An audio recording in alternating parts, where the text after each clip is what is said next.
कहां जा रहे हो? तुम्हें जाना कहां है? किस तरफ तुम जा रहे हो? ऐ पथिक, ऐ उपासक, अपने पंथ की ओर चल, अपने मार्ग की ओर चल।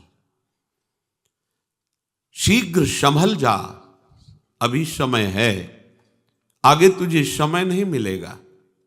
लक्ष्य ठीक कर, सावधान हो, अपनी चाल सुधार, लड़खड़ाना बंद कर, गिरना बंद कर।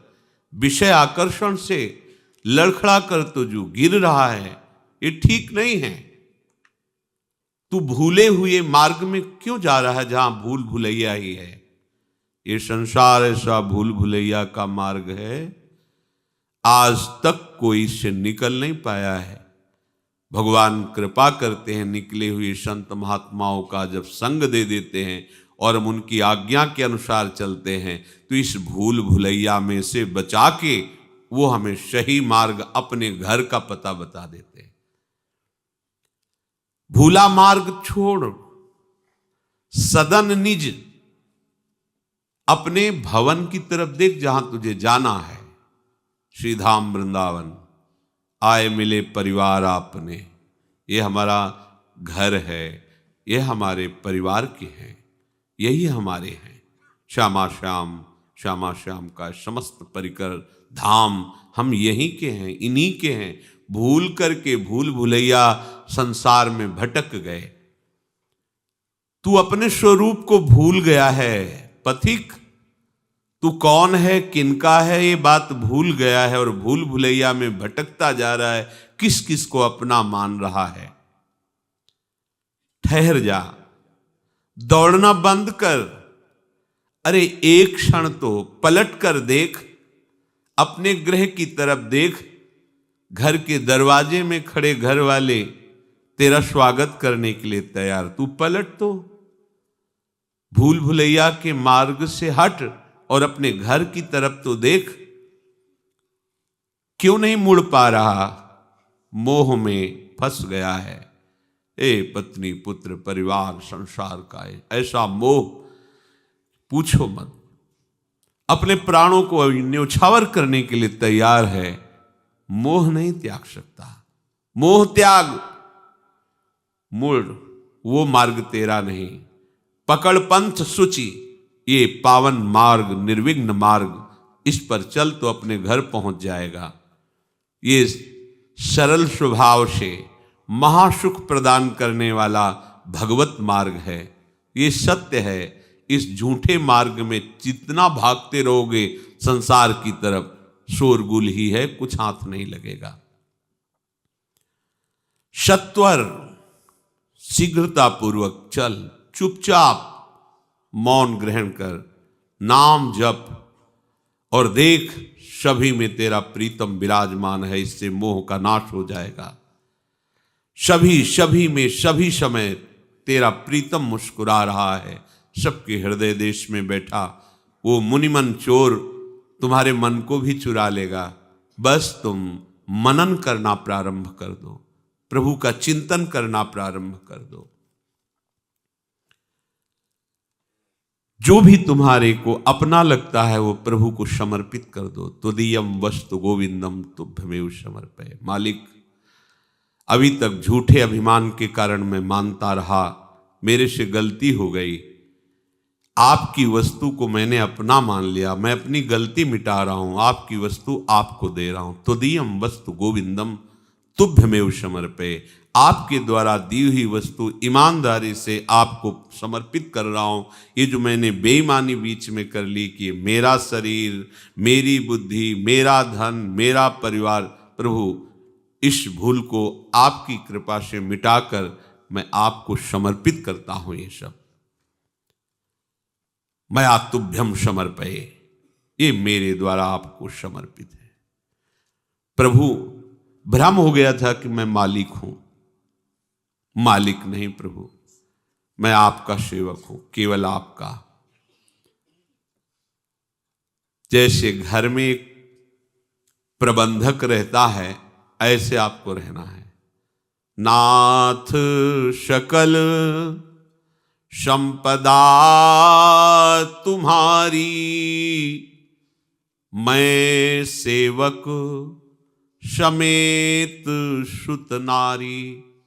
जो कुछ है ये सब आपकी सेवा की सौंध है। नाथ मैं आपका सेवक हूं। प्रबंधक, सेवक, मुनीम ईमानदारी से सेवा करता है मालिक की आज्ञा के अनुसार। वो मालिक नहीं बन बैठता। अपनी गलती को मिटाइए, अभी परमानंद की वृत्ति उदय हो जाएगी उनकी कृपा से।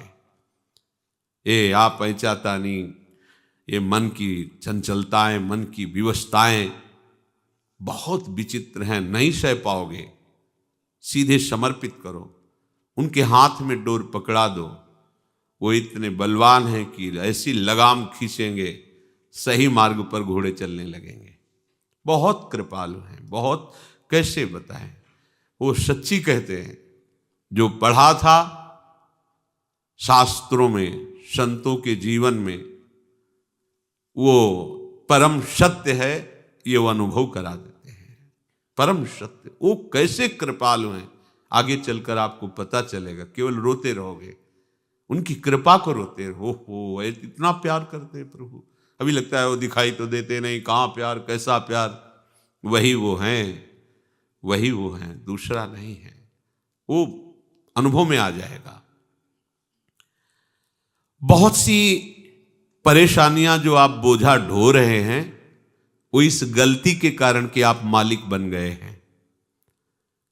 तत्काल समस्त समस्याओं से निपटने का एक उपाय है, आप अपने को मालिक मत मानिए। जो भी है प्रभु को मालिक हैं, वो मालिक बस हैं को मानना है आपको।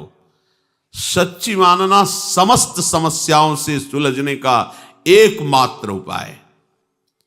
प्रभु को अपना वास्तविक मान लो और उनकी जगह पर किसी को मत बैठा लो। फिर हम आपसे वही प्रार्थना करते, सोचो आप प्रभु की जगह क्या प्रभु के लिए सुरक्षित रखे हो? नहीं। चंद रुपयों के लिए, चंद भोग सामग्री के लिए, चंद सम्मान के लिए हम अपने प्रभु को भूल जाते हैं। सम्मान को प्रभु मान लेते हैं, भोग को प्रभु मान लेते हैं, धन को प्रभु मान लेते हैं। थोड़ा सा कोई प्रगट में सहयोग कर दे, उसको हम प्रभु से ज्यादा मान लेते हैं। प्रभु के लिए केवल प्रभु, बस। प्रभु माने तो स्वामी, स्वामी के स्थान पर केवल प्रियालाल, दूसरा नहीं। हमारी स्थिति अभी नहीं बन पा रही। पकड़ो सत्संग में इस बात को, प्रभु के समान कोई नहीं हो सकता, तो उनसे बढ़कर कौन हो सकता है? हम कैसे सेवक हैं, प्रभु को छोड़ देते हैं, विषय को स्वीकार कर लेते हैं। भूल गए प्रभु को तो बढ़कर हुआ ना विषय, भूल गए प्रभु को तो बढ़कर हुआ ना धन, भूल गए प्रभु को तो बढ़कर हुआ ना अभिमान, सम्मान। सिर्फ आपको संभालने का कार्य दिया गया है, आपके स्वामी प्रभु ही हैं, ये स्वीकार करना है। ईमानदारी तुम्हारी यही रहेगी कि सब सामग्री सेवा की है और तुम सेवक हो। जिस समय तुम्हारा कहीं भी अपनापन नहीं रहेगा, मालिकपन नहीं रहेगा, उस समय तुम्हें कृपा का अनुभव होना शुरू हो जाएगा। कैसे प्रभु दुलार कर रहे हैं, कैसे संभाल रहे हैं। अभी बेईमानी है इसलिए ठीक समझ में नहीं आ रहा। तुम्हारे पास कुछ तुम्हारा ना बचे तुम्हारे हृदय में, इसका भाव समझिएगा। तुम्हारे पास कुछ तुम्हारा ना बचे तुम्हारे हृदय में। हृदय में जब खोजो तो तुमको लेकर के और तुम्हारे को लेकर कुछ नहीं बचना चाहिए। ये तो सब प्रियाजू का है, मेरा क्या, मेरी तो सिर्फ प्रियाजू है। अब आपकी जो आनंदमयी वृत्ति उठे, इसीलिए आनंदमयी वृत्ति नहीं उठ रही सब भगवत कार्य करते हुए भी, देख लो आप, क्योंकि आप भगवत कार्य करने वाले हैं, आपके पास सब है। वो भी बात नहीं, वो जो बात अध्यात्म की ऊंचाई पर पहुंचाती है, तो आप अपने हृदय में खोज कर देखिए, प्रभु के सिवा कोई नहीं होना चाहिए, ना मेरा ना मैं। बोले तो बहुत बड़ी बात है, इससे भी बड़ी बात है नाम। जब नाम को स्वीकार कर लिया तो नाम के आगे ये सब छोटी बात है। जब प्रभु आ जाते हैं, प्रभु की सारी महिमा प्रकाशित हो जाती, तो और क्या बात। अभी आप समझ नहीं पा रहे, ये जो नाम है ना, बहुत बड़ी सामर्थ। आप समझिए, ये नाम के प्रति जो आपकी महत्व बुद्धि नहीं हुई, इसीलिए रोना धोना है कि अरे हम ऐसा नहीं कर पा रहे, हमको समझ तो आती है पर हम चल नहीं पाते क्योंकि हम माया में फंसे हुए हैं। महापुरुष जन कहते हैं, साधन नाम सम नहीं आन, साधन नाम सम नहीं आन, जपत शिव शनकादि सारद, नारदादि सुजान, साधन नाम सम नहीं आन।